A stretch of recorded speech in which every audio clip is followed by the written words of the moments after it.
Hay goy, so unsa na may plano nimo goy? Hangad-hangad man kada sa langit goy. Gabi na goy no.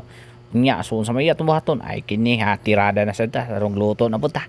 So atong tuon karon no, di sana to magsaba. So mao ni siya magprito tag lamas diha.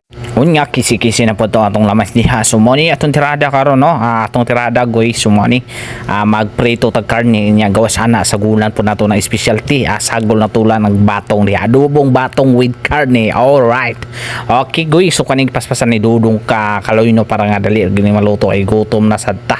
Nya kaning pagpalita di ay wani na kani mao kay tuyo sa isa nga sa gula na gitog tambok kuno. Nya akong gipalit puro unod lami masan gud ni. Sige lang pugos sa nimo kao ni ato ang lutuanan nato kay mao man yang tuyo gud. Nya kaning adobo ba lami kay sa tanan nya sa gulan to nagbatong dia. Butang iguy. Di ara sumayo kini mo butang si guy ba. Guy pinkamot gyud guy ha aning batong nimo di hala hulutan na. Urutan ang batong goy nya mo ni daghan kining batong ato ni gamay ra karne. Pero sige lang lami minsan na kupos og lutuan ang batong diha mugimaw no ng karne diha no dagko ning karne nya goy ha pugi makay muluto goy mura magkakanuno na.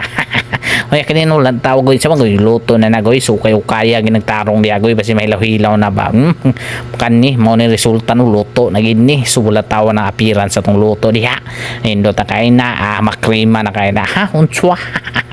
Yan yung kaning batong bawi, ang adobong batong with karne. Pinaka the best o sarap po kayo niyo. Nya luto naman tingali ni haw na goy. Ay finish na. So talaga yung ngaon na tayo mura ko sweet to goy da.